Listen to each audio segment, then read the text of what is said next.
Good morning children. ఇది మీ maths part 2 బుక్‌లోని eighth page. ఇక్కడ first instruction చూడండి. Use these cards to make different 3 digit numbers. ఇచ్చిన ఈ కార్డ్స్‌ని use చేసి డిఫరెంట్ 3 డిజిట్ నంబర్స్‌ని రాయమంటున్నారు. సో చూడండి, మీరు 392 ఒకసారి రాయొచ్చు. 329 రాయొచ్చు. 293 రాయొచ్చు.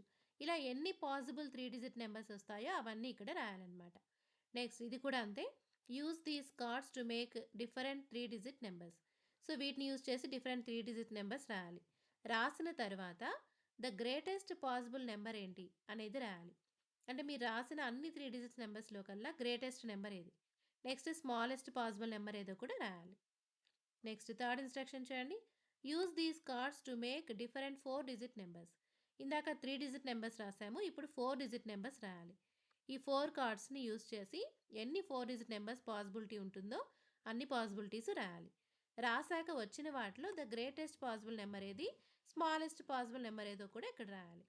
నెక్స్ట్ అదే విధంగా right the smallest and the largest 5 digit numbers possible with the given digits. ఇక్కడ కొన్ని డిజిట్స్ ఇచ్చారు కదా! ఈ డిజిట్స్ అన్నిటిలోకి పాసిబుల్ అయ్యే అన్ని డిజిట్స్ మీరు రాయాల్సిన అవసరం లేదు.